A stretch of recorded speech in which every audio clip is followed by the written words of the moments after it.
You become what you think? How to rewire your mind for success? You just did it again. Said yes when you meant no. Agreed to something you don't actually want. Took on more work when you're already drowning. And as the words left your mouth, you heard that familiar voice in your head. Why do I always do this? But here's the thing, it's not a question. It's a statement, a declaration you've made thousands of times before. I always do this. I never follow through. I'm just not that kind of person. These aren't observations, they're instructions.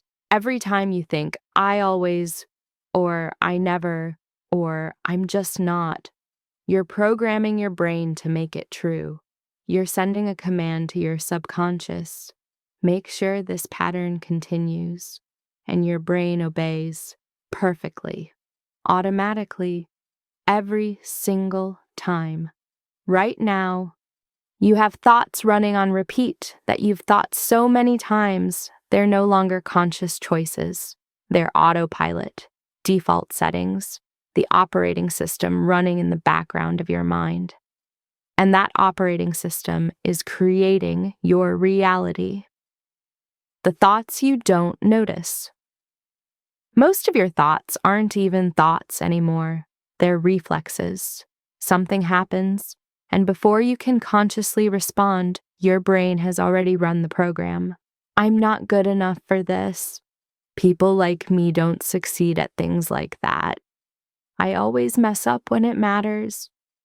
These thoughts fire so fast you barely register them, but they're there, running constantly, shaping every decision you make, every opportunity you see or miss, every action you take or avoid, and every time one of these automatic thoughts runs. It strengthens the neural pathway that makes it even more automatic next time. You're not just having the same thoughts. You're physically building a brain that's wired to think them. Neuroscience has proven this. MIT research on neuroplasticity shows that your brain is constantly rewiring itself based on the thoughts you repeat most often. Every thought you have strengthens certain neural pathways and weakens others. Think of your brain like a field covered in tall grass. The first time you walk across it, you have to push through the grass. It's effortful, and you have to consciously choose where to step. But if you walk the same path every day, eventually you create a clear trail. The grass stops growing there. The path becomes obvious, easy, automatic. Your thoughts work the same way. The first time you think I'm not good enough, it's just a thought, maybe triggered by something specific, maybe uncomfortable but not defining, but the 1,000th time you think it, it's a highway. Your brain doesn't even question it anymore. The pathway is so well established that the thought appears instantly, automatically, as if it's a fact about reality rather than a pattern you've practiced. And here's what makes this dangerous. You don't realize you're choosing these thoughts. They feel like they're just happening to you, like they're observations about who you are rather than instructions you're giving your brain about who to become. The woman who thinks differently, meanwhile she exists. The woman who walks into the same situations you face but responds completely differently. Who sees opportunities where you see obstacles? Who feels capable when you feel inadequate? Who believes in possibilities you've already dismissed as unrealistic? You've probably told yourself she's different from you, that she was born confident, that she's naturally talented, that she doesn't struggle with self-doubt the way you do. But here's the truth, she has the same brain structure you do, the same capacity for doubt, fear, and limiting thoughts. The difference is what she's been thinking. While your brain has been running programs like, I always struggle with this, and I'm not the kind of person who succeeds at that, her brain has been running different code. Not because she's special, because at some point, maybe consciously, maybe accidentally, she started thinking different thoughts. And those thoughts, repeated over time, built different neural pathways. Her brain is wired for confidence, not because confidence is her natural state, but because she's thought confident thoughts so many times that confidence became automatic. Your brain is wired for doubt, not because doubt is your natural state, but because you've thought doubtful thoughts so many times that doubt became automatic. Same mechanism, different programming, different reality. The cost of your autopilot. Let's do the math on what your automatic thoughts have cost you.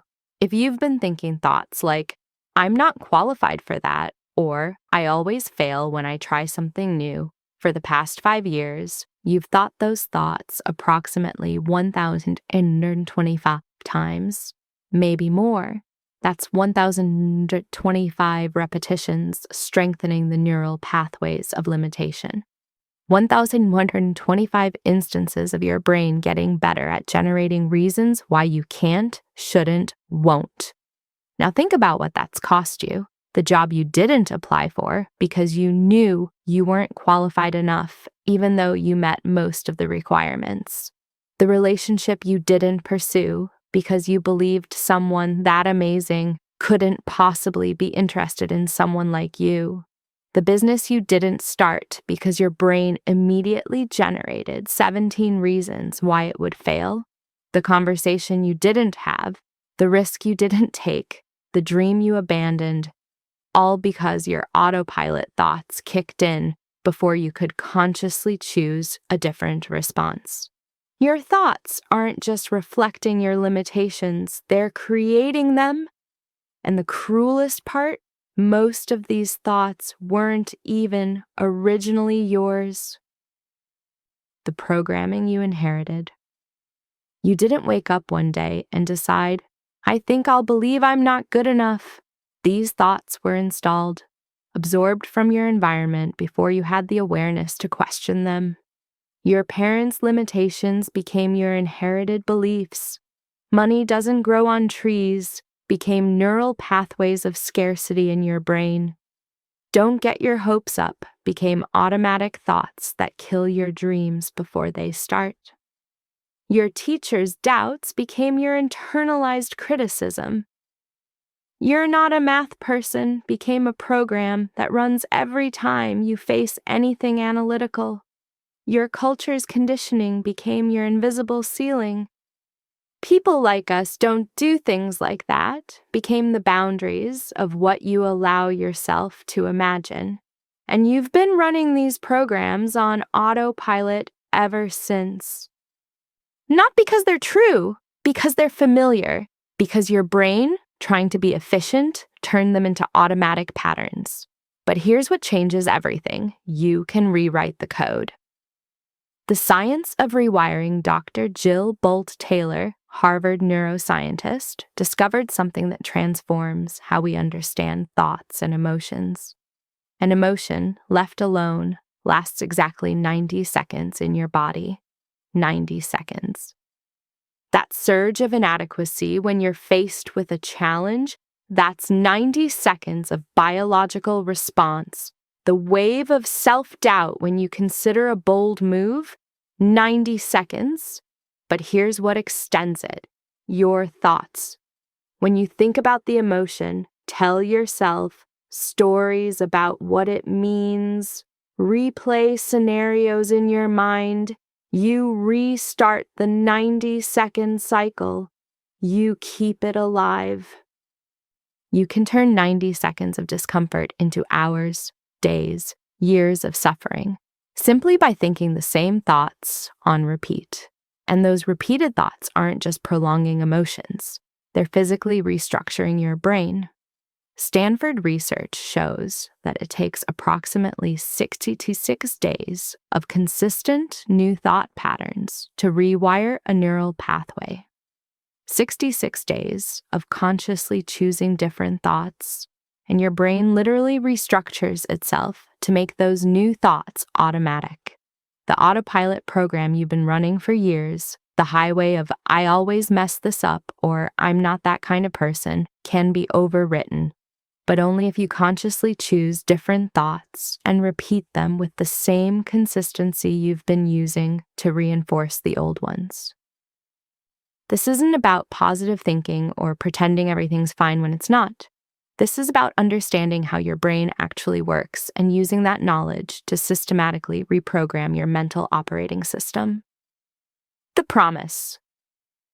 Over the next 90 minutes, you're going to learn exactly how to take your brain off autopilot, how to identify the unconscious programs that have been running your life without your permission, how to interrupt automatic thought patterns before they strengthen pathways you don't want, how to install new thoughts deliberately and systematically until they become your new automatic, how to rewire your brain so that confidence, capability, and possibility become your default settings instead of doubt, limitation, and fear. You're going to learn the mechanics of neuroplasticity, not as abstract science, but as practical tools you can use starting today. How to create new neural pathways that serve your goals instead of sabotage them. How to make empowering thoughts as automatic as limiting thoughts have been. How to think from your desired identity instead of toward it, collapsing the gap between who you are now and who you want to become. This isn't about forcing positive affirmations on top of negative beliefs. That doesn't work. Your subconscious mind will reject it like a bad software patch. This is about understanding the operating system, how your brain processes thoughts, builds patterns, and creates automatic responses, and using that understanding to consciously upgrade your mental programming. You're not going to think yourself into feeling better.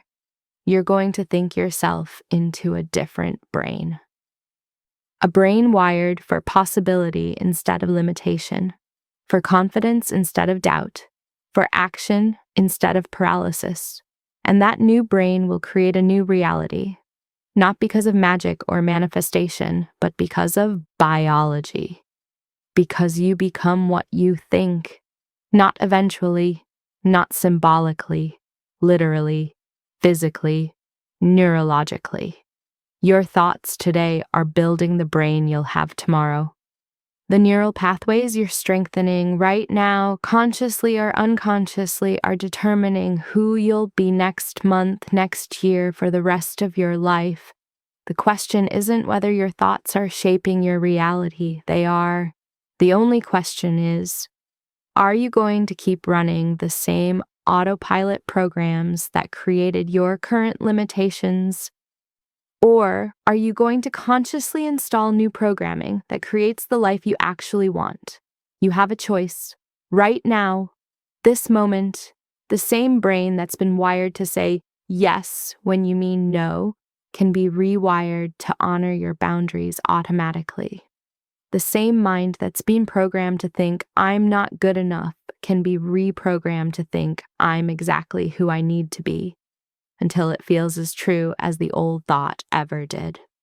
You are not stuck with the thoughts you've been thinking. You are not trapped by the brain you currently have.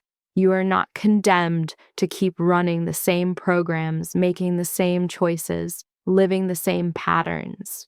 You can interrupt the autopilot. You can rewrite the code. You can become someone entirely different. Not by trying harder, not by achieving more, by thinking differently, deliberately, systematically, until the new thoughts become as automatic as the old ones ever were. Let's begin. Chapter 1. Your Brain on Thoughts. The Hidden Architecture of Reality. Your brain is a liar, not maliciously, not intentionally, but it's lying to you about what's real. Right now, millions of pieces of information are hitting your senses: sounds, sights, sensations, possibilities, opportunities. But your conscious mind can only process a tiny fraction of this information, about 40 bits per second out of the 11 million bits your senses are receiving. So your brain makes a choice. It filters. It decides what deserves your attention and what gets ignored. And here's the crucial part. It makes this choice based on your existing thought patterns. Your thoughts aren't just observing reality. They're selecting which reality you get to see. The filter system. Think about the last time you bought a car or even just thought seriously about buying one. Suddenly, you started seeing that exact car everywhere, right? The car was always there. It's not like everyone suddenly bought the same model you were considering, but your brain, programmed with a new pattern of thought, I'm looking for this car, started filtering reality to show you what matched that pattern. This is your reticular activating system at work. It's the part of your brain that determines what information gets through to your conscious awareness and what gets filtered out. And it's completely governed by your dominant thoughts. If your dominant thoughts are, I'm not good enough, your RAS will filter reality to show you evidence supporting that belief. It will highlight your mistakes and minimize your successes. It will notice every opportunity you're not qualified for and miss the ones you are, not because you're actually not good enough, because your brain is trying to confirm the pattern you've been thinking. Two women walk down the same street on the same day. One woman's brain is wired with thoughts of scarcity and limitation. Her RAS filters reality to show her closed businesses, traffic jams, people looking stressed, problems everywhere. The other woman's brain is wired with thoughts of abundance and possibility.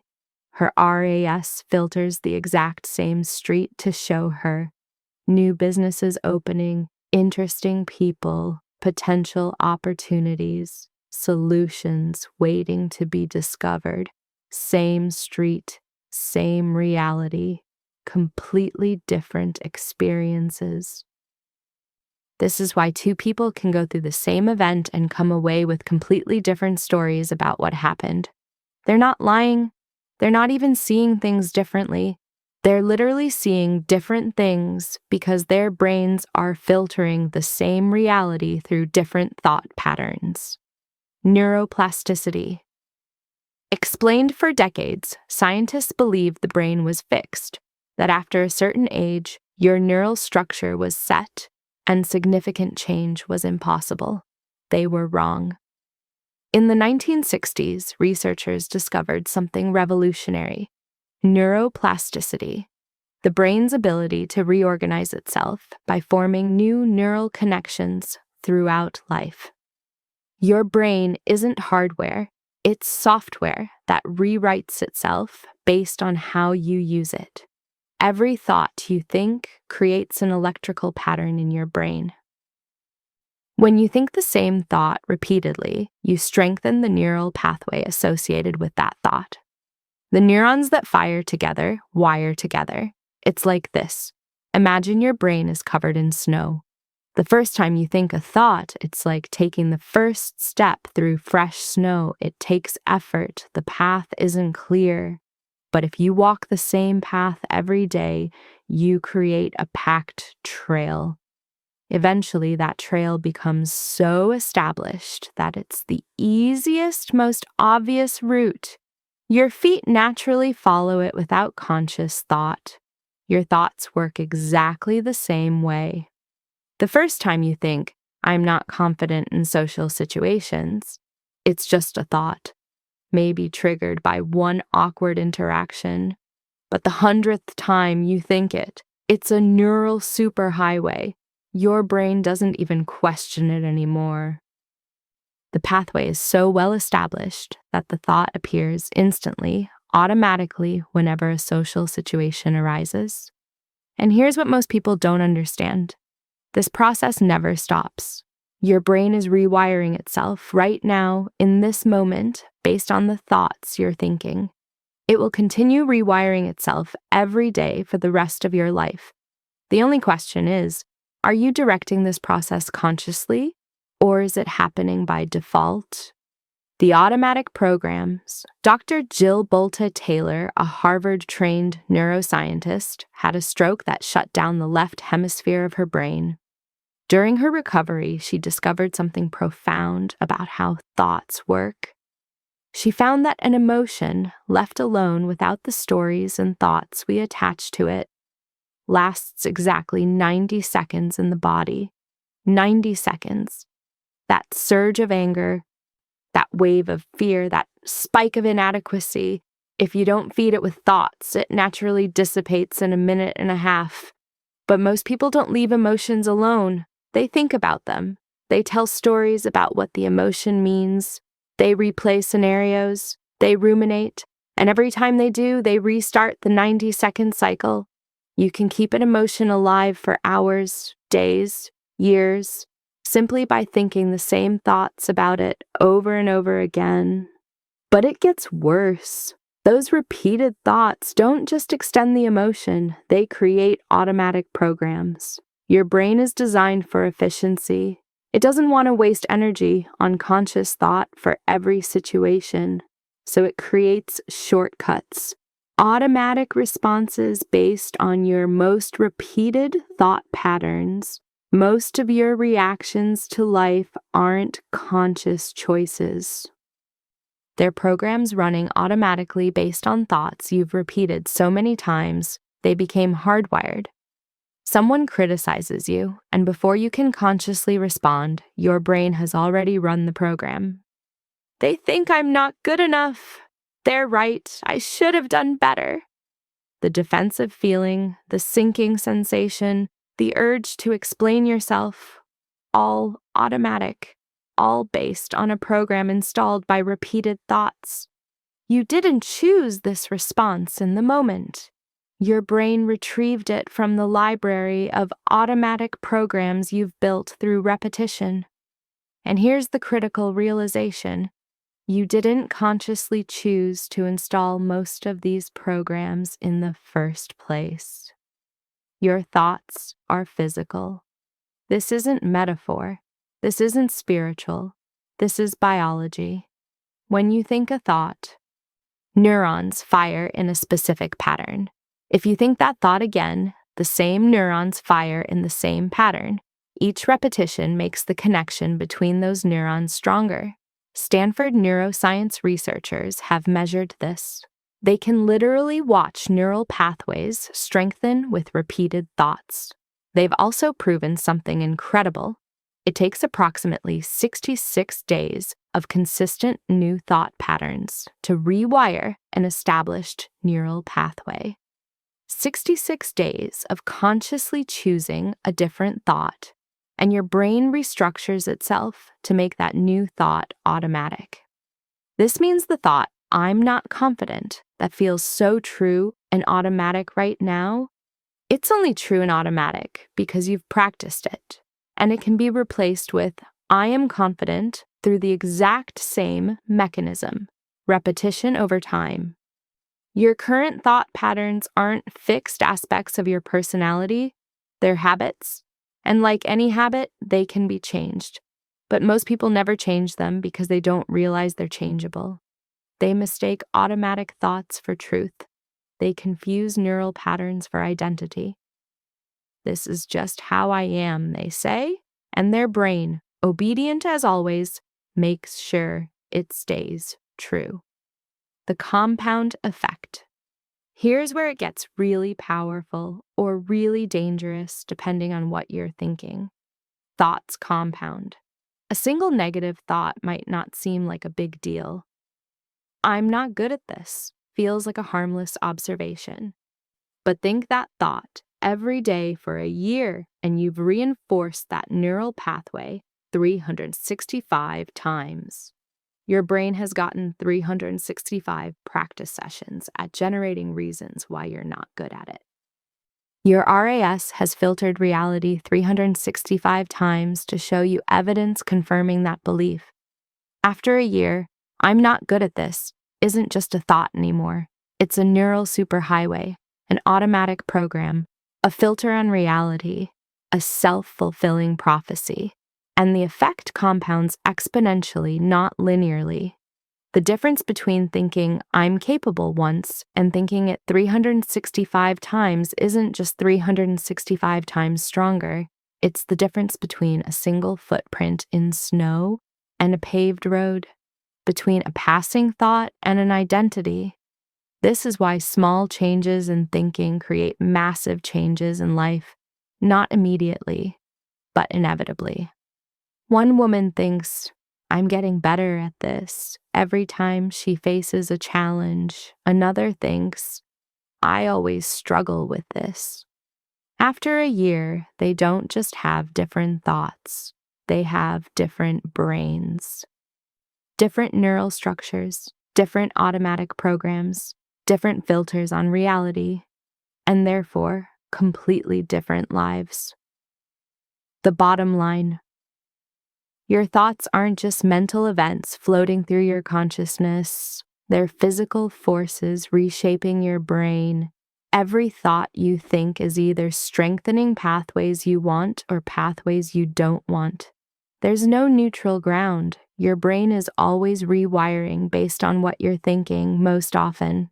Right now, you have automatic programs running that you didn't consciously choose. Thought patterns that were installed years ago and have been operating on autopilot ever since. But you're not stuck with them. Your brain's neuroplasticity, the same mechanism that created limiting patterns, can create empowering ones just as easily.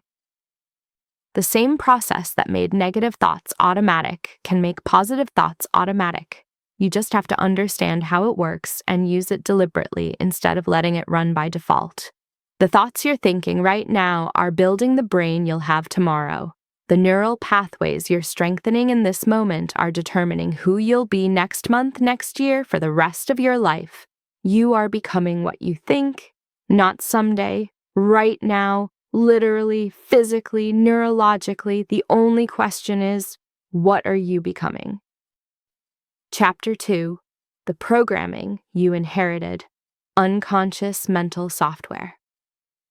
You didn't choose your first thoughts. Before you had language, before you could reason, before you had any ability to evaluate whether something was true or helpful, your brain was already absorbing programming. Every time your mother tensed up when the bills arrived, your infant brain recorded, money equals stress. Every time your father avoided taking risks, your young mind learned, safety is more valuable than possibility. Every time a teacher praised the smart kids, and you weren't one of them, you installed a program. I'm not naturally intelligent. These weren't conscious decisions. You didn't sit down at age 5 and decide to believe you weren't good with money or that taking risks was dangerous.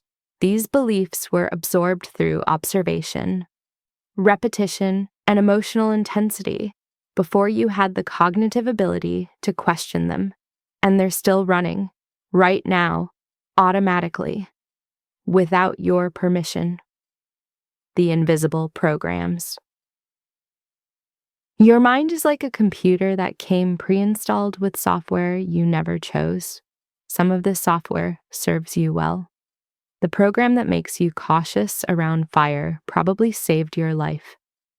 The one that taught you to look both ways before crossing the street? Helpful. But many of these programs are limitations that don't belong to you. They're based on other people's fears, other people's failures, other people's restricted view of what's possible. Money doesn't grow on trees became a program running every time you think about financial abundance.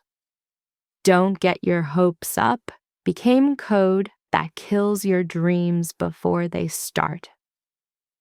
You're not athletic became an algorithm that stops you from even trying physical challenges. The cruelest part? These programs feel like facts about who you are. They feel like your personality, your nature, your limitations. But they're not. They're learned patterns, installed programming, inherited beliefs that you've been running on autopilot for so long that you mistake them for identity. Your parents' relationship to money became your subconscious beliefs about wealth. Their anxiety around change became your resistance to new opportunities.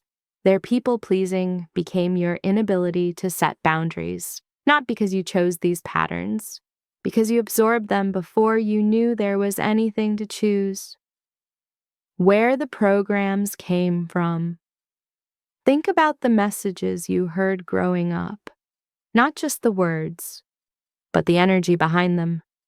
Be realistic. Translation: your dreams are too big. Scale them down to what feels safe. Don't show off.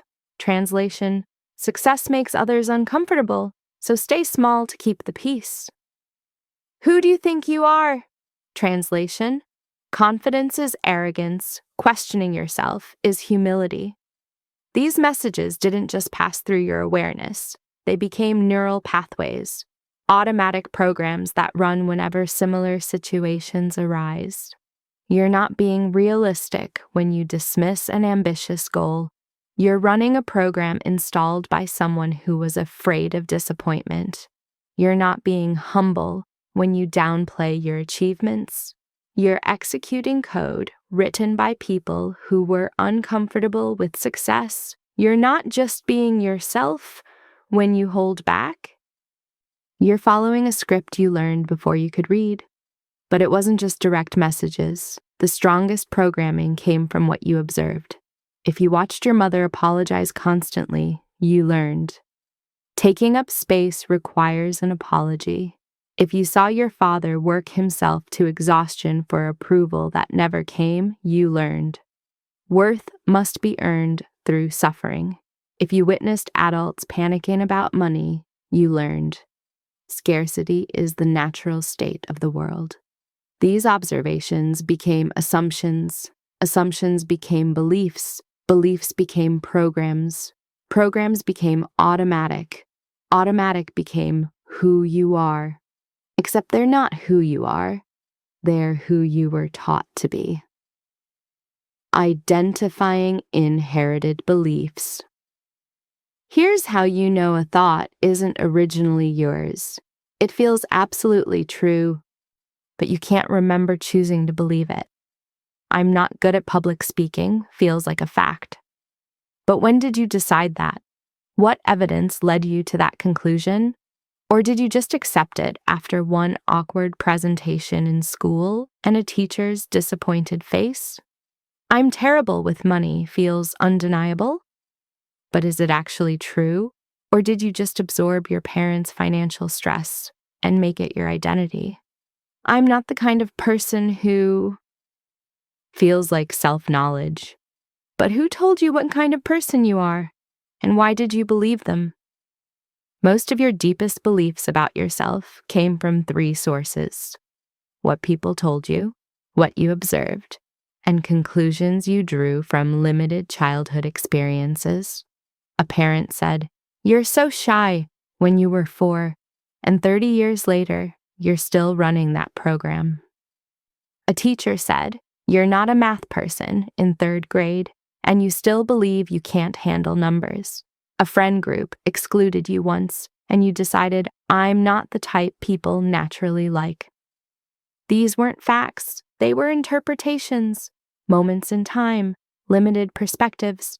But your young brain recorded them as absolute truth and built an entire identity around them. The self-fulfilling prophecy. Here's where inherited programming becomes dangerous. It creates a self-fulfilling prophecy loop. You absorb the belief, "I'm not good at relationships." This belief programs your RAS to filter reality for evidence that confirms it. You notice every relationship problem and miss every moment of connection. Your brain highlights your mistakes and minimizes your successes. This filtered reality reinforces the original belief. See? I am bad at relationships. The evidence is everywhere. But the evidence is only everywhere because your brain is filtering to show it to you. Someone with different programming, "I'm naturally good with people," walks through the same experiences and their brain shows them completely different evidence, same reality, different filter. different outcome. The belief creates the evidence. The evidence reinforces the belief, round and round. And you never question it because it feels so true. You're not aware that you're looking at reality through a programmed filter. You think you're seeing things as they are, but you're seeing things as your programming dictates them to be. A woman believes, I'm not creative. This belief ensures she never tries creative projects. Never trying means never improving. Never improving confirms she's not creative. The loop is perfect and self-sustaining. Another woman has the program, I'm naturally creative. She tries creative projects regularly. Practice improves her skills. Improvement confirms her belief. She becomes more creative simply because her programming told her she was. Same potential. Different programming. Completely different lives. You are not your programming. Here's the truth that changes everything. You are not your thoughts. You are the awareness that observes thoughts. Right now, you can notice that you're thinking. There's a you that's watching the thoughts pass through your mind. That observer, that awareness, is separate from the programming. The thought, I'm not good enough, is a program. But the part of you that can notice that thought, question it, observe it objectively, that's not the program, that's you, and that you has the power to rewrite the code. Most people never realize this distinction. They experience a thought and immediately identify with it. I'm having the thought I'm not confident becomes I'm not confident. The program becomes identity. But when you recognize the separation, when you can observe your thoughts without being controlled by them, you gain power over your programming. You're not the voice in your head, you're the one listening to the voice, and the listener gets to decide whether to accept what the voice is saying or choose something different. This realization is liberation. You're not trapped by inherited beliefs. You're not stuck with programming installed before you could consent to it. You're not condemned to keep running patterns that don't serve you. You are the consciousness that can observe the programming and choose to change it. Reprogramming is possible. Every single program in your mind can be rewritten. The same neuroplasticity that allowed limiting beliefs to be installed can install empowering ones. The same mechanism that made I'm not good enough automatic can make I am more than enough automatic. It just requires doing consciously what was done unconsciously, repetition with emotional intensity. The inherited program was installed through thousands of repetitions you didn't control. The new program requires fewer repetitions that you do control. Here's why. When you're conscious of what you're doing, when you're deliberately installing new programming with intention and emotional engagement, the process is faster. A child absorbs money is scarce passively over years. An adult can install abundance is available to me actively over months. The child had no choice, no awareness, no intention. You have all three. Stanford research confirms this. 66 days of conscious, consistent practice rewires a neural pathway. That's just over 2 months to replace programming that may have been running for decades. But it requires awareness. You can't reprogram what you don't recognize. The bottom line. Most of your deepest beliefs about yourself and the world weren't chosen by you. They were installed before you had the wisdom to evaluate them. Your parents' limitations became your inherited ceilings. Their fears became your automatic caution. Their conditioning became your unconscious programming. These programs run automatically, filtering your reality, driving your decisions, and creating self-fulfilling prophecies, all without your conscious awareness. But you are not your programming. You're the consciousness that can observe it, question it, and change it. The thoughts that feel most true, the ones that seem like fundamental facts about who you are often the ones you inherited earliest. And those are exactly the ones worth questioning first. Because on the other side of inherited limitation is conscious possibility. On the other side of automatic programming is deliberate creation. On the other side of someone else's beliefs about you is the truth of what you're actually capable of. You didn't choose your first thoughts, but you can choose your next ones. Chapter 3: How Thoughts Become Reality. The mechanics of mental creation. There's a chain reaction happening inside you right now that's determining everything about your future. It starts with a thought, just one thought. That thought influences what you believe. That belief shapes how you feel. That feeling drives what you do, and what you do creates your results. Thought, belief, emotion, action, result. Most people try to change their results. They want a better job, healthier relationships, more money, greater confidence. So they focus on the end of the chain, changing their actions, forcing different behaviors, trying to willpower their way to better outcomes. But they're starting at the wrong end. Your results are the last link in the chain. They are the inevitable output of a process that started much earlier, with the thoughts you chose to think. If you want different results, you don't start by changing what you do. You start by changing what you think. The chain reaction. Let's watch the chain reaction in real time. A woman thinks, "I'm not qualified for that promotion." This thought, repeated enough times, becomes a belief. "I'm not the type of person who gets promoted." This belief generates an emotion: inadequacy, fear, resignation. This emotion drives actions. She doesn't apply for the promotion, doesn't advocate for herself, doesn't take on visible projects. These actions create a result. She doesn't get promoted, and this result reinforces the original thought. "See, I was right. I'm not qualified." The chain loops back on itself, strengthening with each cycle. Now watch what happens when the same woman thinks differently. She thinks, "I have valuable skills to offer." This thought, repeated, becomes a belief. "I'm someone who adds value and deserves recognition." This belief generates an emotion: confidence, determination, excitement. This emotion drives actions. She applies for the promotion, showcases her work, advocates for herself. These actions create a result. Even if she doesn't get this specific promotion, she's positioned herself for the next one. She's building visibility, proving capability, creating opportunities.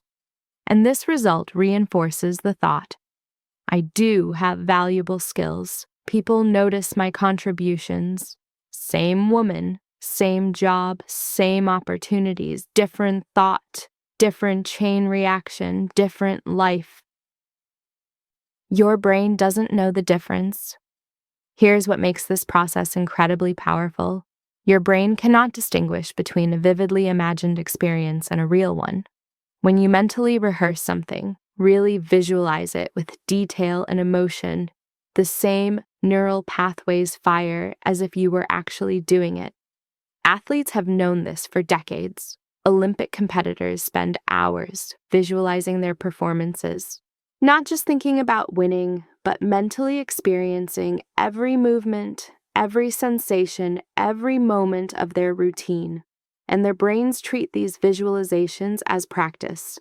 The neural pathways strengthen, the movements become more automatic, the confidence builds. Princeton researchers proved this with a fascinating study. They had one group of people physically practice piano exercises. Another group only mentally practiced, visualizing the movements without touching a piano. Brain scans showed both groups developed similar neural patterns. Mental practice created nearly the same brain changes as physical practice. This means you can literally practice confidence without being in a confident situation. You can rehearse success before you've succeeded. You can build the neural pathways of your desired identity simply by vividly imagining yourself embodying it. Your subconscious mind doesn't fact check. It doesn't ask, is this real? It just responds to the images and emotions you feed it. When you consistently visualize yourself as confident, your brain starts building the neural infrastructure of confidence. When you repeatedly imagine yourself succeeding, your brain creates the pathways that make success feel natural. You're not pretending, you're practicing, and practice rewires your brain. The rest at work. Remember your reticular activating system, the filter that determines what information reaches your conscious awareness.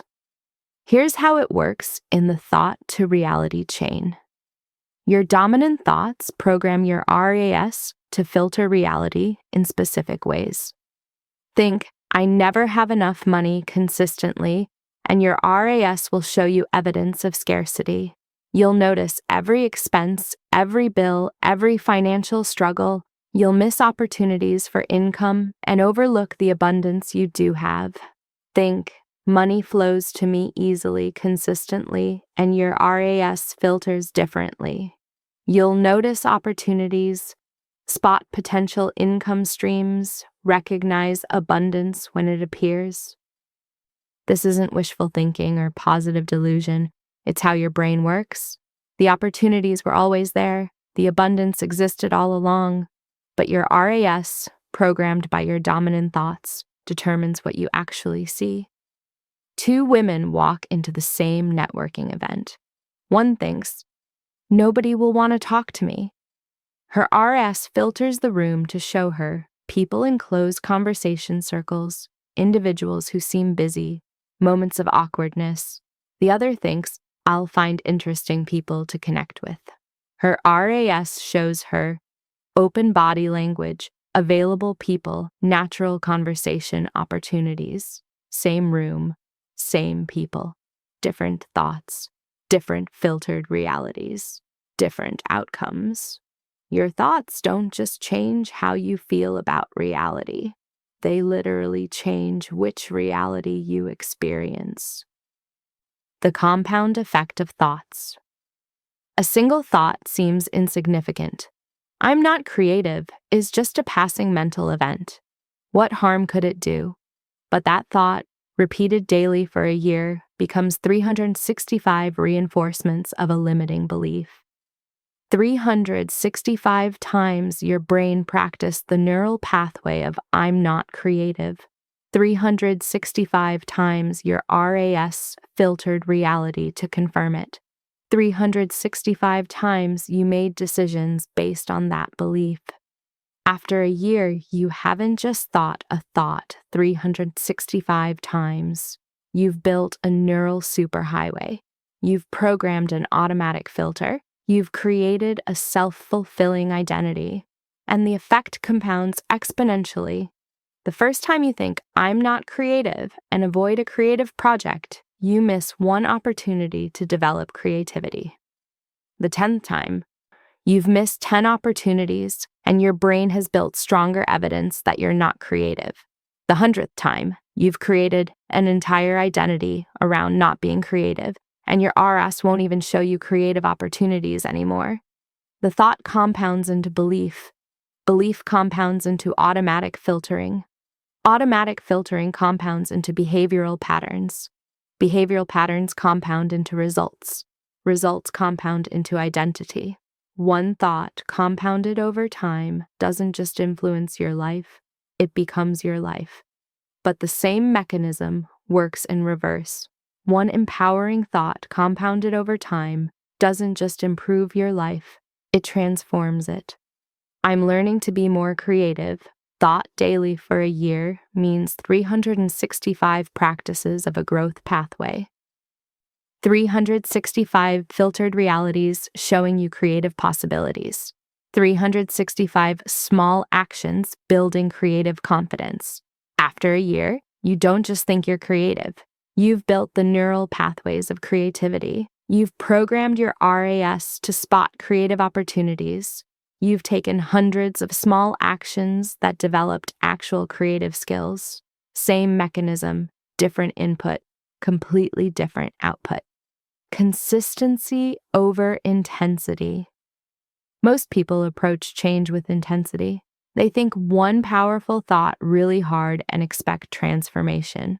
But your brain doesn't respond to intensity. It responds to consistency. Thinking, I am confident once with extreme emotion does less than thinking it calmly every day for a month. Why? Because neuroplasticity is built through repetition, not force. You didn't develop limiting beliefs through one intense negative experience. You developed them through thousands of subtle reinforcements over time.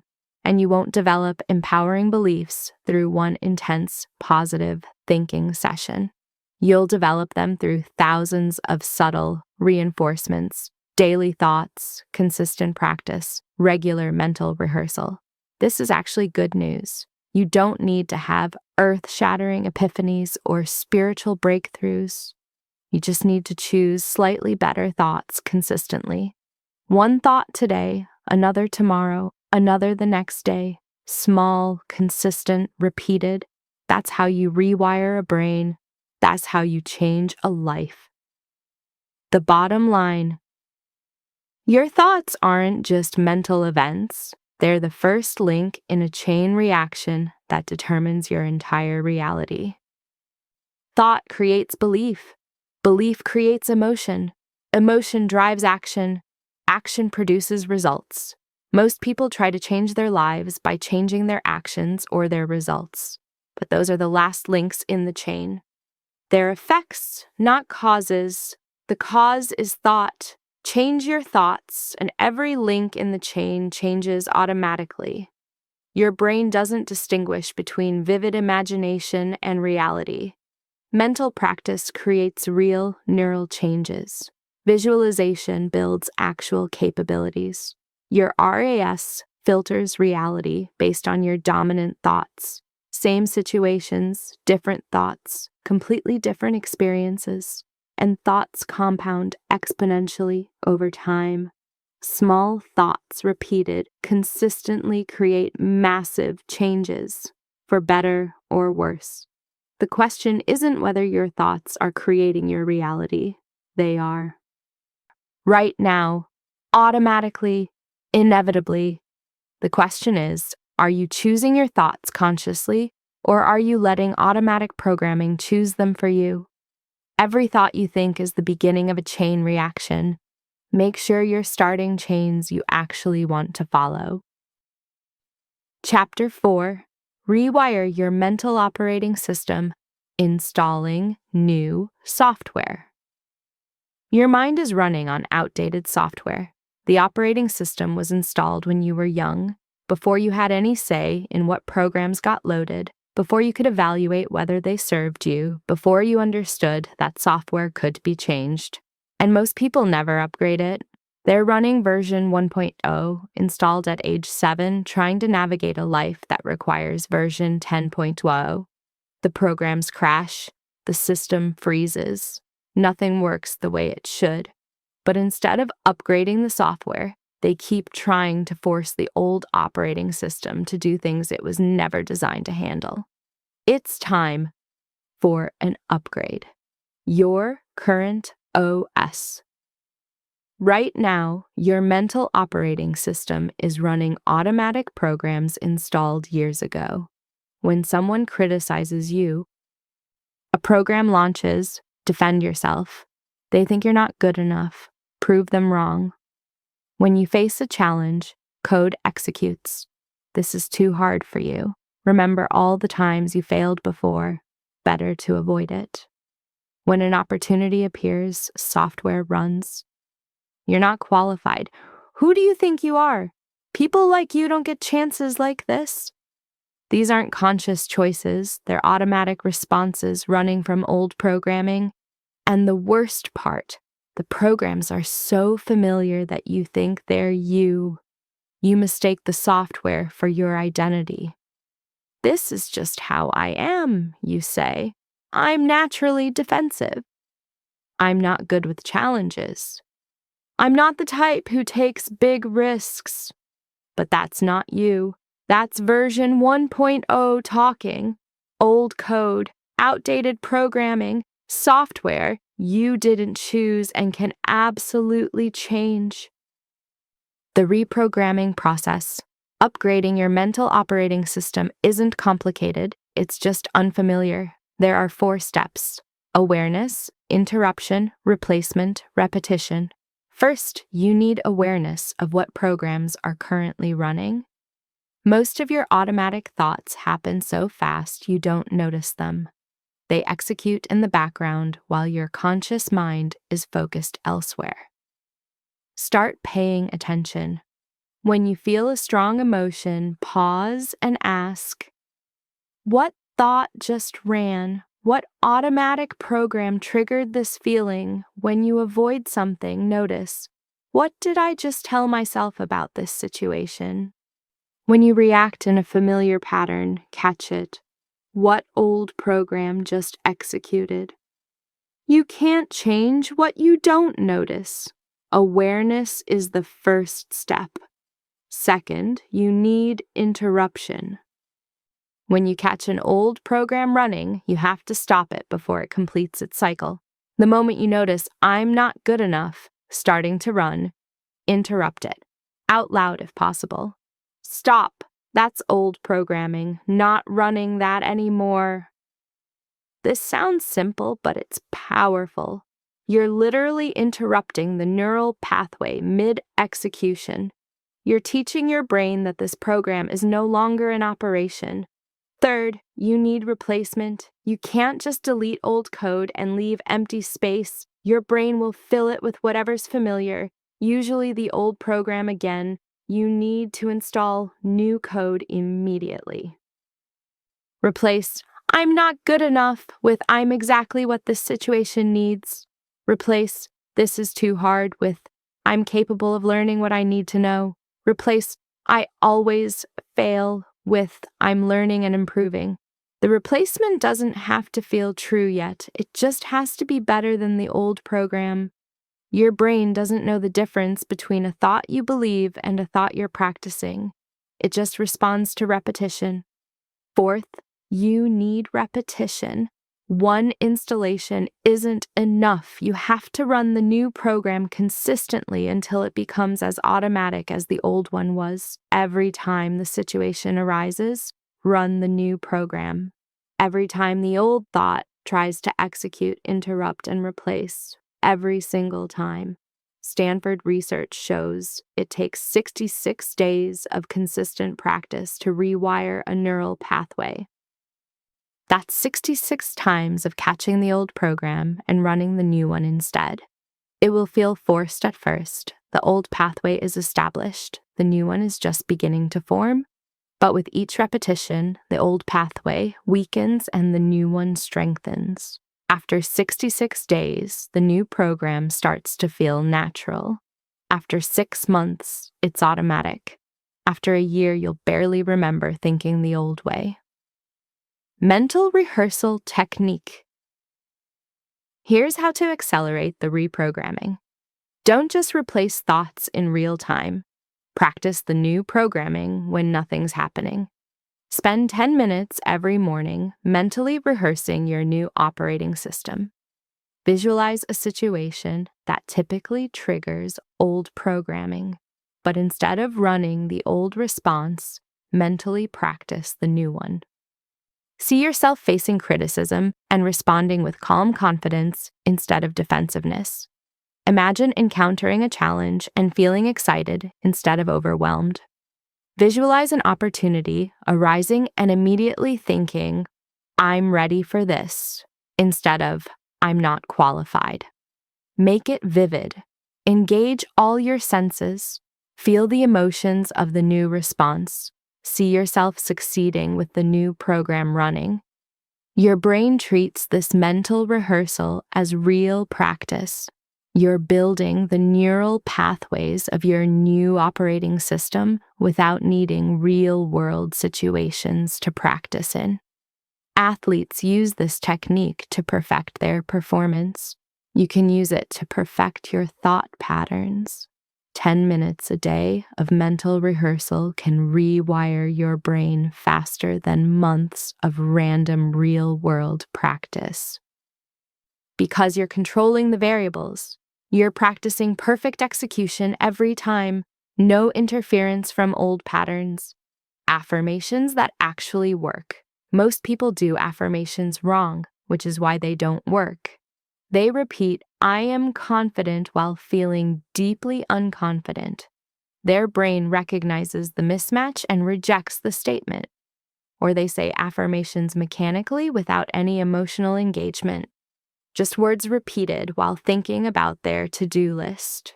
The brain ignores them. Effective affirmations require 3 elements: present tense, emotional engagement, and identity-based framing. Present tense. I am confident, not I will be confident. Your brain responds to who you are now, not who you'll be someday. Emotional engagement. Feel the affirmation. When you say, "I am confident," generate the actual feeling of confidence in your body. Stand tall, breathe deeply, embody the state you're affirming. Identity-based framing. I am someone who, not I want to be someone who. You're not aspiring to an identity. You're claiming it now. Here's how to use them. Choose 3 affirmations that directly contradict your old programming. If old code says, "I'm not good enough," new code is, "I am more than enough for anything I choose to pursue." If old programming says, "I always struggle," new program is, "I am someone who finds solutions and moves forward." If outdated software says, "I'm not confident," upgraded version says, "I am naturally confident and capable." Repeat them every morning while feeling the emotions they describe. Say them before situations that typically trigger old programming. Write them down. Record yourself saying them and listen while driving. You're not trying to convince yourself they're true. You're installing new code, running new programs, building new pathways. After enough repetition, your brain stops questioning whether they're true and starts making them true. The debugging process. Sometimes new programming doesn't install smoothly. Old code keeps running even after you've tried to replace it. This isn't failure, it's feedback. You're debugging the system.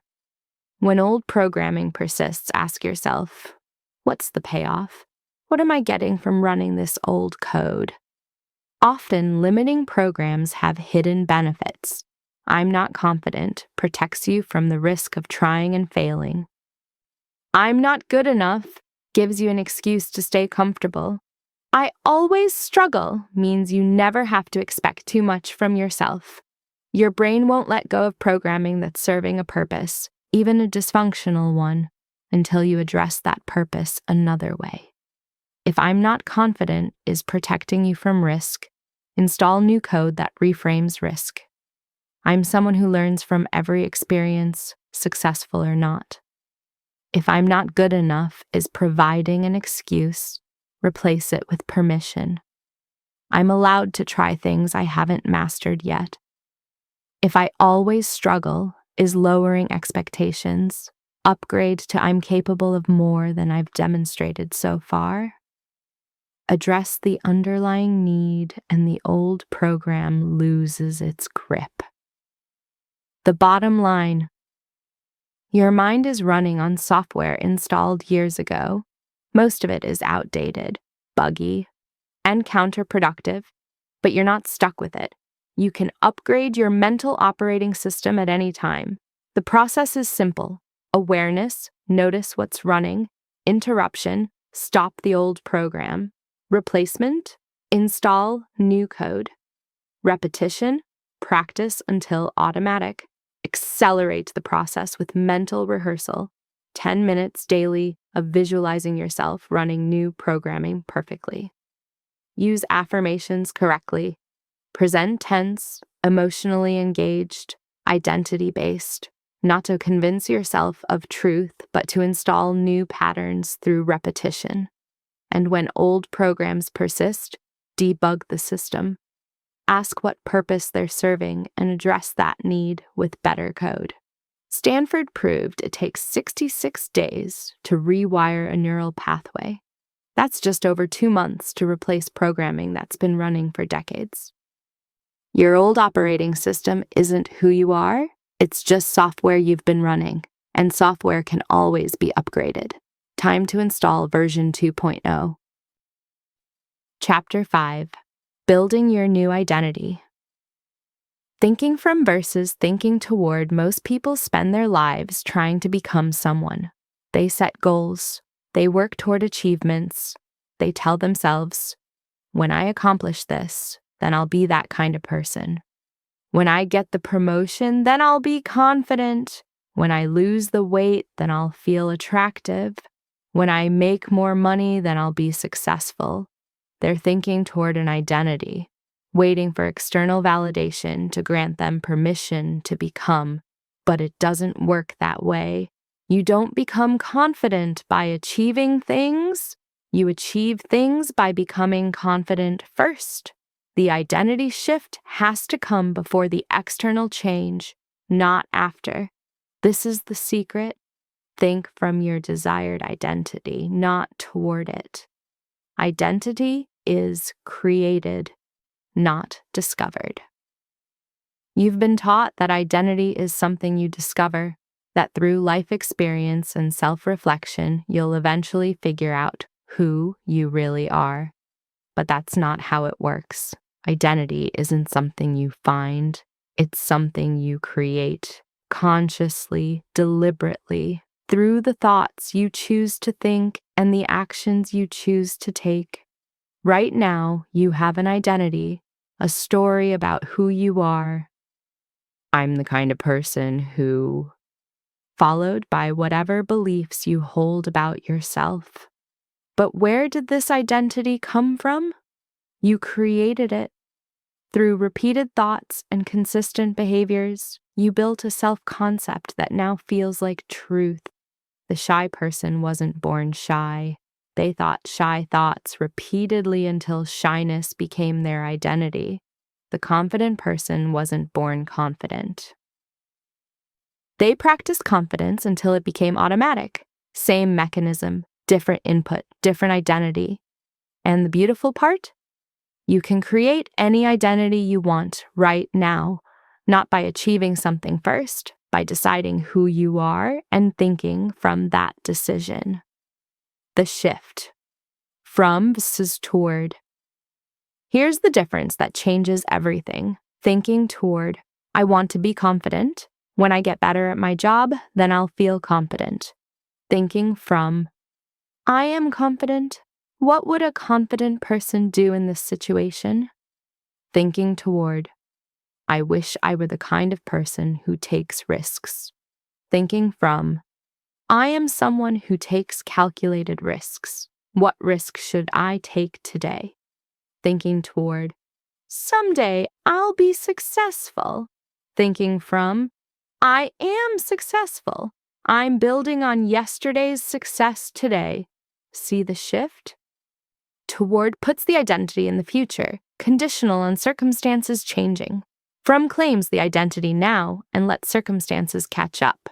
When you think toward an identity, you're waiting, hesitating, hoping that someday you'll earn the right to become that person. When you think from an identity, you're being, acting, embodying that person right now, regardless of circumstances. And your brain responds completely differently to these two approaches. Thinking toward creates distance. Your brain sees the identity as separate from you, something external you're chasing but haven't caught. Thinking from creates immediacy. Your brain starts operating as if the identity is already true, filtering reality and driving behavior to match. The future self technique. Here's how to make this practical. Access your future self. Close your eyes. Imagine yourself 5 years from now having already become the person you want to be. This future version of you has everything you're working toward: the confidence, the success, the capabilities, the life. Now step into their perspective. See through their eyes. Feel what they feel. Notice how they move through the world. From this future self's perspective, look back at your current situation. What would they tell you to do? How would they handle the challenge you're facing? What decision would they make? This isn't imagination. This is accessing wisdom that already exists within you, the wisdom of who you're capable of becoming. Your future self knows things your current self doesn't. They have perspective you lack. They've already solved the problems you're struggling with. So stop trying to figure everything out from your current limited viewpoint. Think from your future self's perspective instead. When you face a decision, ask, what would the version of me who's already successful do here? When you encounter a challenge, wonder, how would the confident version of me respond to this? When you're uncertain, question, what does my future self know that I'm forgetting right now? Then act on that wisdom immediately before your current self's doubts can interfere. Identity-based decisions. Every decision you make is a vote for an identity. You're either voting for who you've been or who you want to become. There's no neutral choice. When you skip the workout, you're voting for the identity of someone who doesn't prioritize fitness. When you speak up in the meeting, you're voting for the identity of someone whose voice matters. When you set a boundary, you're voting for the identity of someone who values themselves. Each vote alone doesn't determine the outcome, but cast enough votes in the same direction, and that identity becomes you. Most people make decisions based on how they currently feel. I don't feel like working out today. I don't feel confident enough to speak up. I don't feel ready to start that project. But feelings are just echoes of your current identity. If you wait to feel different before acting different, you'll never change. Identity-based decisions flip this. I am someone who works out consistently. What would that person do today? Even if you don't feel like it, that person works out. So you do. I am someone whose ideas deserve to be heard. What would that person do in this meeting? That person speaks up. So you do. I am someone who takes action on goals. What would that person do about this project? That person starts. So you do. The action comes first. The feeling follows. The identity solidifies. You don't wait to feel like the person you want to become. You act like them until acting like them becomes who you are. Closing the gap. Right now, there's a gap between who you are and who you want to be. Most people spend their lives staring at this gap, feeling it, obsessing over it, waiting for it to close through achievement or circumstance. But the gap closes from the other direction, not by waiting to become, but by choosing to be. The moment you start thinking from your desired identity instead of toward it, the gap begins to collapse. Not because circumstances changed, because your brain changed, your filter changed, your automatic behaviors changed, your decisions changed, and all those changes, compounded over time, create the external reality that matches your internal shift. The woman who thinks, I want to be successful someday, stays in the gap indefinitely. Success is always ahead, always conditional, always future. The woman who thinks, I am successful, and I'm building on that success every day, closes the gap immediately. She's already successful in her identity. Now her actions just express what's already true. Same person, same starting point, different thought, different trajectory, different destination.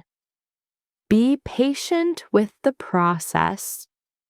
Here's the hard truth. When you first start thinking from a new identity, it will feel fake. You'll think, I am confident while feeling terrified. You'll claim, I am successful while looking at evidence to the contrary. You'll declare, I am someone who takes risks while your entire history screams otherwise. This discomfort is not a sign you're doing it wrong. It's a sign you're doing it right. You're creating new neural pathways, building new programming, installing a new operating system. Of course, it feels unnatural at first. The old identity is established. It has years of reinforcement. The new identity is just beginning. It needs time to strengthen. But with every thought from the new identity, every action aligned with it, every decision voted toward it, the new pathways grow stronger and the old ones weaken. Stanford's 66 days applies here too. 2 months of consistently thinking from your new identity, and it starts to feel natural. 6 months, and you'll barely remember the old identity. A year, and people will ask, how did you change so much?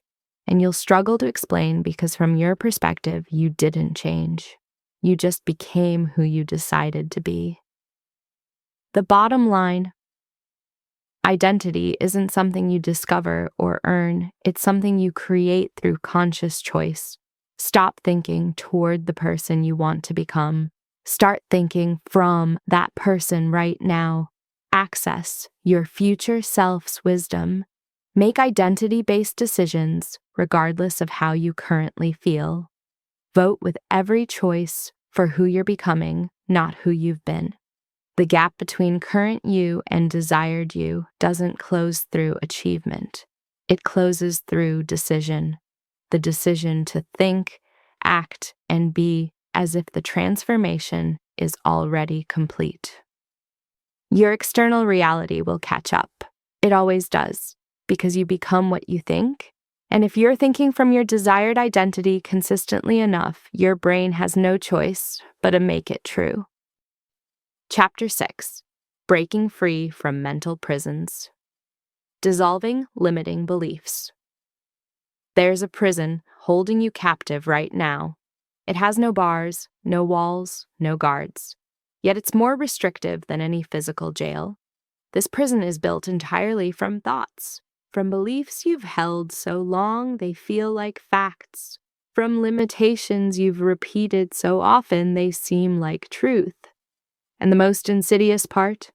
You're both the prisoner and the guard. You're enforcing limitations on yourself that don't actually exist, patrolling the perimeter of what you think is possible, making sure you never try to escape. But the walls aren't real. They never were. The invisible prison. Right now, there are things you believe you cannot do, goals that seem impossible for someone like you, dreams you've dismissed as unrealistic, opportunities you've decided aren't for people with your background, your skills, your history. These beliefs feel absolutely true, like facts about reality that can't be questioned. But most of them are lies, comfortable lies, familiar lies, but lies nonetheless. I'm not good at public speaking is usually, I had one bad experience and decided to avoid it forever, which means I never improved, which confirms my belief. I can't start my own business is often, I'm afraid of failure, and using can't feels safer than choosing not to. I'm not creative is typically someone told me I wasn't when I was young, and I believed them without ever testing it as an adult. These aren't observations, they're self-imposed limitations. Prison walls you've built in your mind and then forgotten you built them. You walk right up to them, feel the resistance, and turn back, never questioning whether the wall is real or just a thought you've practiced so many times it's solidified into perceived reality. Identifying the walls. Ask yourself, what do I believe I can't do? not what you don't want to do, what you've decided you can't do. Write down your answer, then ask the crucial question. Is this actually true, or is it just a thought I've repeated enough times that it feels true? Where did this belief come from? A parent, a teacher, one bad experience, a culture that taught you to stay in your lane? And most importantly, have I actually tested this belief recently, or am I operating on old data? Most limiting beliefs are based on outdated information. You decided you weren't good at something when you were 12, and you're still carrying that belief at 35, never stopping to consider that maybe, just maybe, you're different now. You absorbed a limitation from someone else's fear, and you've been treating it as your own truth for decades. The walls feel real because you've never pushed on them. You've accepted them as boundaries without ever testing whether they'll actually hold. But here's the truth. Most of them won't. They're not walls. They're curtains. They look solid from a distance, but the moment you touch them, they move. Where did this belief come from? Trace your limiting beliefs back to their source, and you'll often find they're not even yours. I'm not the kind of person who is usually something someone else said about you that you internalized without question. I could never is frequently a fear you inherited from someone who was afraid. That's not realistic for someone like me, is typically a limitation you absorbed from a culture that needed you to stay small. Your most restrictive beliefs are rarely based on your actual capabilities. They're based on other people's limitations, other people's fears, other people's restricted view of what's possible. And you've been living inside those restrictions as if they're natural laws. A parent who never took risks taught you that risks are dangerous, not through what they said, but through what they modeled. You watched them play it safe, and you absorbed the belief that playing it safe is wisdom, not fear. A teacher who praised only certain types of intelligence taught you that you weren't smart, just in the wrong way. You believed them because they were the authority, never considering that their definition of intelligence was narrow and incomplete. A culture that values conformity taught you that standing out is dangerous. You learned to dim your light, modify your voice, shrink your presence, and called it maturity instead of oppression. These beliefs feel like truth because they've been reinforced thousands of times. But repetition doesn't make something true, it just makes it familiar. The liberation process, breaking free from mental prisons, requires 3 steps: catch, challenge, replace. First, catch the limiting thought the moment it appears. I can't do that, or that's not for people like me, or I'm not good enough for this. Don't let it run automatically. Don't accept it as truth. Catch it. Second, challenge its validity. Ask, is this actually true, or is it just a thought I've practiced? What evidence do I have that this is true? And is that evidence current and relevant or old and outdated? Who benefits from me believing this? Often the answer is the part of me that wants to stay comfortable and avoid risk. What would I be capable of if this thought weren't true? Most limiting beliefs crumble under examination. They can't withstand direct questioning because they're not based on facts. They're based on fear masquerading as realism. Third, replace the limiting belief immediately. Don't just remove it and leave empty space. Your brain will fill the void with whatever's familiar, usually the old belief. Replace, I can't do public speaking with I'm learning to become comfortable speaking publicly. Replace, I'm not creative with I'm developing my creative abilities. Replace, that's not for people like me with I'm exactly the kind of person who does things like this. The replacement doesn't have to feel true yet. It just has to be better than the lie you've been telling yourself. Thought selection mastery. Here's the power move. You don't have to believe every thought your mind generates. You are not your thoughts.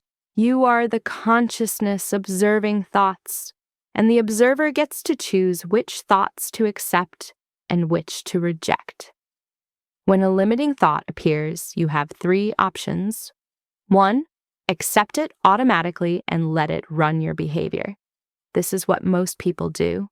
This is why most people stay trapped. 2, fight it, argue with it, try to suppress it. This doesn't work.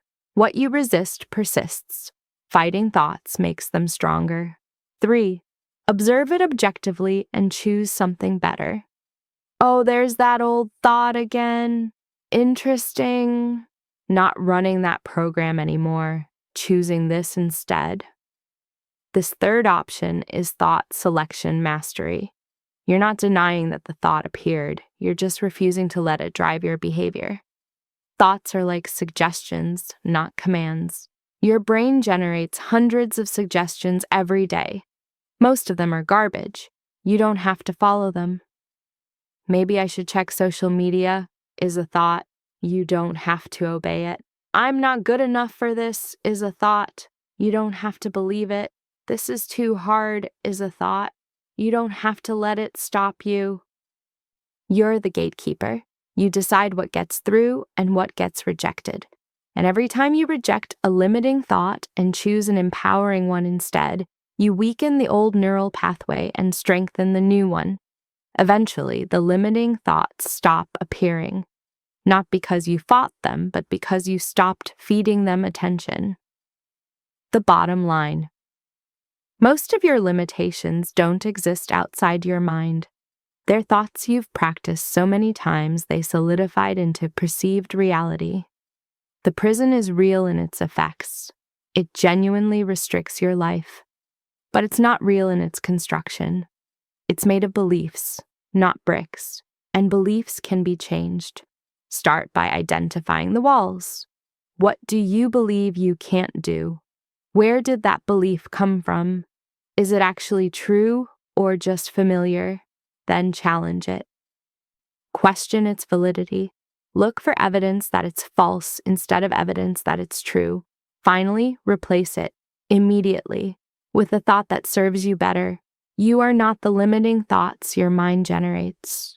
You're the consciousness that can observe those thoughts and choose different ones. The prison has no walls except the ones you think into existence. Stop thinking them and watch them dissolve. You are never actually limited. You are just thinking limited thoughts. Change your thoughts and discover what you've been capable of all a. Chapter 7. The Compound Effect of Conscious Thinking. Small changes, massive results. You're underestimating the power of a single thought. Most people dismiss individual thoughts as insignificant. One positive thought, one empowering belief, one moment of choosing differently doesn't feel like enough to change anything. But that's because you're thinking linearly. You're assuming one thought equals one unit of change. That's not how it works. Thoughts compound. One thought builds on the next, which builds on the next, creating exponential growth that transforms everything. Small, consistent changes in thinking don't just add up, they multiply. One thought compounds. Here's the math you need to understand. One empowering thought strengthens a neural pathway slightly, barely noticeable. But that stronger pathway makes the next empowering thought easier to think, which strengthens the pathway more, which makes the third thought even easier. Each repetition doesn't just repeat the same effect, it amplifies it. Think of it like compound interest. If you invest $100 and earn 10% interest, you don't just earn $10 every year forever. You earn $10 the first year, then $11 the second year, then $12, $10 the third year. The interest compounds on itself, creating exponential growth. Your thoughts work the same way. The first time you think, I am capable, you create a small neural pathway. The 10th time you think it, that pathway is stronger, and your brain filters reality slightly differently, showing you small pieces of evidence that you're capable. The 100th time you think it, the pathway is a well-worn trail. Your brain automatically looks for evidence of capability. You notice opportunities you would have missed before. You take small actions you would have avoided. The 1000th time, it's a superhighway. I am capable is no longer something you're trying to believe. It's your automatic default. Your brain has restructured itself around this truth. One thought, compounded over time, doesn't just change how you think. It changes your brain structure, your perception of reality, your automatic behaviors, and ultimately, your entire life. The acceleration point. Here's what most people don't realize. The compound effect works slowly at first, then explodes. The first month of thinking new thoughts, you might not see much change. The pathways are forming, but they're weak. The old patterns still dominate. The second month, slightly easier. You're starting to catch old thoughts faster. The new ones come more naturally. The third month, you hit the acceleration point. The new pathways are strong enough now that they start to compete with the old ones. You notice you're thinking differently without trying as hard. By month 6, the transformation is undeniable. People ask what you did. You struggle to explain because from your perspective, you just thought differently. But the compound effect of those different thoughts has reshaped everything. This is why people give up too soon. They expect linear results, think better thoughts, get immediately better outcomes. But compound growth doesn't work that way. It's invisible at first, then it's everywhere. Like a bamboo tree that spends 5 years building root systems underground before shooting up 90 feet in 6 weeks. The growth was happening the whole time. You just couldn't see it. Your thoughts are building root systems right now. Trust the process even when you can't see results yet. Consistency over intensity. Most people approach change backwards. They try to think one powerful thought really hard and expect transformation. They have an intense motivational moment. They visualize aggressively for 10 minutes. They repeat affirmations with extreme emotion once. Then they go back to automatic thinking for the rest of the week. This doesn't work. Your brain doesn't respond to occasional intensity. It responds to consistent repetition. One thought intensely has less impact than one thought calmly every day for a month. Why? Because neuroplasticity is built through repetition, not force. You didn't develop your current thought patterns through intense single experiences. You developed them through thousands of subtle reinforcements over years. And you won't develop new patterns through one intense session. You'll develop them through thousands of subtle reinforcements, daily thoughts, consistent practice, regular mental rehearsal. This is actually liberating. You don't need peak emotional states. You don't need perfect conditions. You don't need to feel inspired. You just need to show up. Choose one better thought. Repeat it tomorrow and the next day and the next. Small, consistent, repeated. That's how you rewire a brain. Celebrate small wins. Your brain needs feedback to know what's working. If you only celebrate big transformations, the promotion, the relationship, the major achievement, you're missing hundreds of opportunities to reinforce your new thought patterns. Every time you choose an empowering thought over a limiting one, that's a win. Acknowledge it. Every time you catch yourself thinking from your desired identity instead of toward it, that's progress. Notice it. Every time you interrupt an old program and install a new one, that's growth. Celebrate it. these small wins compound just like the thoughts themselves. Each acknowledgement tells your brain, this is the direction we're going. Each celebration reinforces the new pathway. Duke University research shows that people who celebrate small wins increase their likelihood of sustained behavior change by 42%. 42%. Just from noticing and acknowledging progress, your brain is looking for evidence of what's working. When you highlight the small wins, you're training it to notice more of them. You're creating a positive feedback loop that accelerates the compound effect. Most people do the opposite. They dismiss small wins as not enough yet and focus on how far they still have to go. This trains the brain to notice lack instead of progress, slowing the entire process. Celebrate the small stuff. It's not actually small, it's the compound interest accumulating. The tipping point. There's a moment in every transformation where the compound effect reaches critical mass. You've been thinking new thoughts consistently, building new pathways, making small changes in behavior, noticing small shifts in perception, and for a while, it feels like not much is happening. The old patterns still feel stronger. The new identity still feels forced. Then suddenly, seemingly overnight, everything shifts. The new thought that used to require effort now appears automatically. The identity you were practicing feels natural. The behaviors you were forcing become effortless. You've hit the tipping point. The compound effect has accumulated enough that the new patterns are now stronger than the old ones. This happens to everyone who stays consistent. The timeline varies. Some people hit it in 2 months, others in 6. But it always happens if you keep going. The key is not stopping before you reach it. Most people quit right before the tipping point. They've been building momentum for weeks. The compound effect is accumulating. The transformation is imminent, and they give up because they haven't seen dramatic change yet. Don't be that person.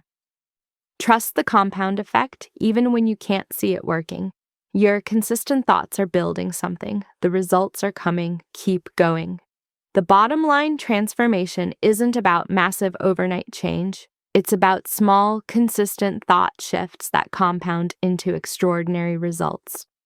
One empowering thought doesn't just replace one limiting thought. It starts a chain reaction that builds on itself exponentially. The effect is slow at first, barely visible. Then it accelerates. Then it explodes into transformation that looks sudden, but was actually building all along. Your brain doesn't respond to intensity. It responds to consistency. Show up daily. Choose better thoughts. Repeat. Celebrate small wins. They're not actually small. They're compound interest accumulating. And trust the process. Especially before the tipping point. The transformation is happening even when you can't see it yet. You become what you think, not dramatically, not immediately, but inevitably, through the compound effect of conscious thinking. Chapter 8. The new you starts now. Living your transformed reality. You've reached the end of this book, but you're standing at the beginning of something far more important. The rest of your life, lived with full awareness of the most powerful truth you'll ever learn. You become what you think, not someday, not eventually, right now, in this moment, with every thought you choose. The question is no longer whether this is true. You know it's true. The neuroscience is clear. The mechanism is proven. Your brain rewires itself based on the thoughts you repeat most often. The only question that matters now is, what are you going to do with this knowledge? Who you become. You're not becoming someone without emotions. You're becoming someone who's no longer controlled by them. You still feel fear. You just don't let fear make your decisions. You still experience doubt. You just don't mistake it for truth. You still have limiting thoughts appear. You just recognize them as old programming and choose not to run them. This is the difference between who you've been and who you're becoming. The old you thought every thought was truth. The new you knows thoughts are just suggestions that can be accepted or rejected. The old you reacted to emotions automatically. The new you pauses and responds deliberately. The old you was run by unconscious programming installed years ago. The new you consciously chooses what software to run. You're not less human, you're more free. What changes your relationships improve, not because other people change, but because you do. You stop taking everything personally. You recognize that other people's reactions are about their programming, not your worth. You set boundaries without guilt. You know that protecting your mental space isn't selfish, it's necessary. You show up more authentically. When you're not running automatic programs, your real self has room to emerge. Your decisions become clearer. You're no longer paralyzed by inherited fears or limited by beliefs that were never yours. You see opportunities you couldn't see before. Your RAS, programmed by new thoughts, filters reality to show you possibilities instead of obstacles. You take action you used to avoid, not because you're more confident, because you stopped waiting to feel confident before acting like someone confident. Your energy increases. You're not exhausting yourself with the constant mental loop of limiting thoughts. That freed up energy goes toward actually living. And most importantly, you trust yourself because you've proven to yourself over and over that you can choose your thoughts, that you can interrupt old patterns, that you can create new neural pathways, that you have power over your own mind. The daily practice. Transformation isn't a one-time event. It's a daily practice. Every morning you have a choice: run on autopilot or engage consciously. The new you chooses engagement. Morning, set your mental intention. Before checking your phone, before reacting to the day, choose what you're going to think about yourself today. I am capable. I am someone who finds solutions. I am becoming who I'm meant to be.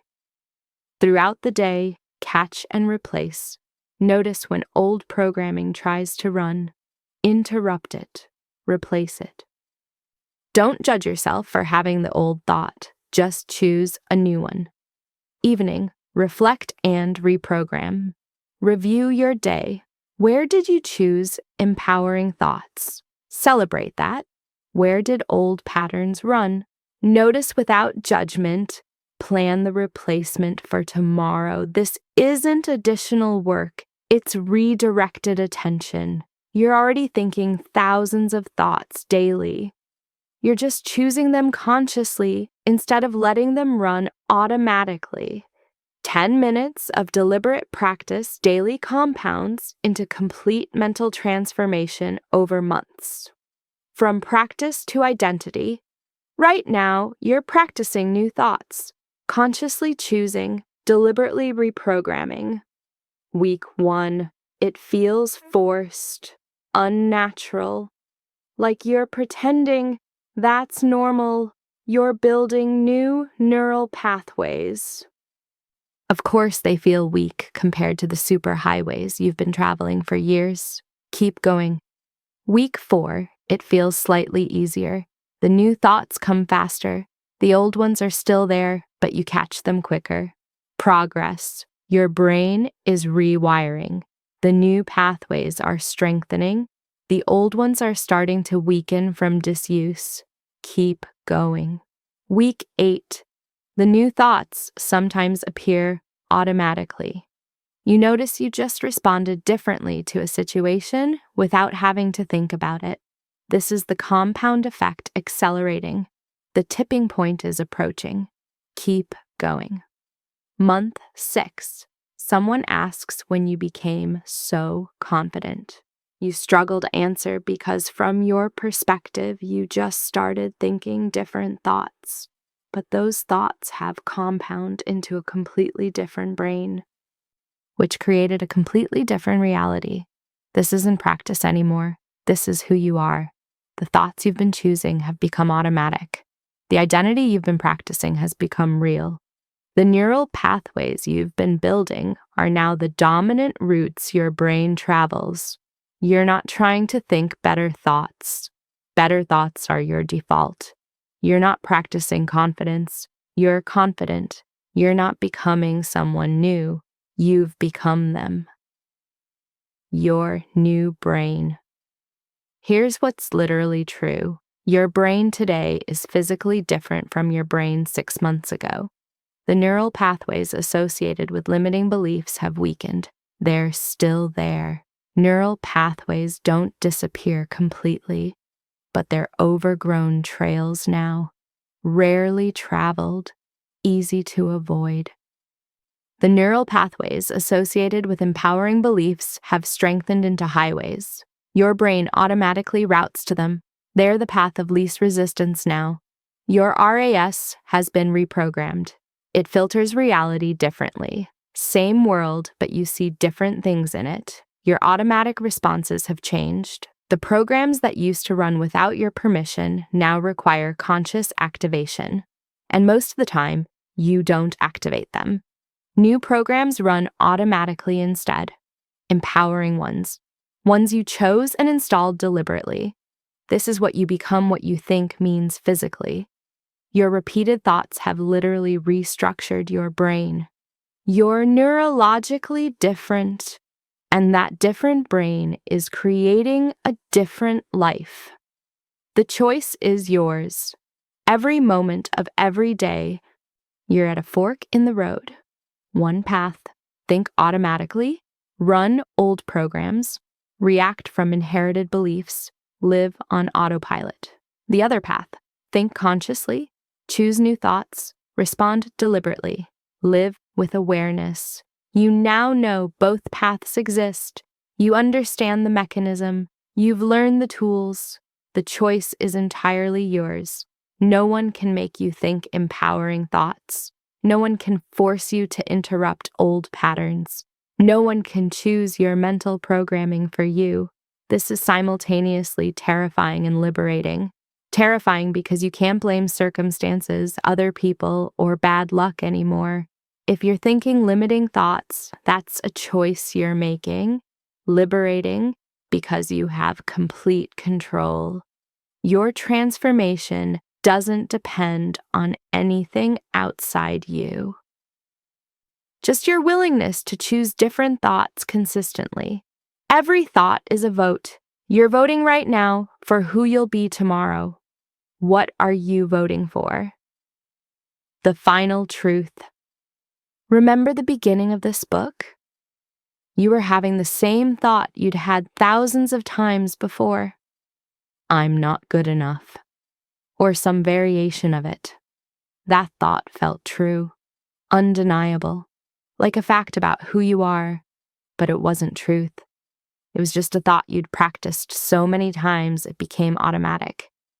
And now you know, if a thought can become automatic through repetition, any thought can.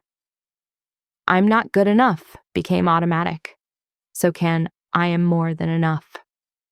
I always struggle became automatic. So can I find solutions and move forward. I'm not the kind of person who became automatic.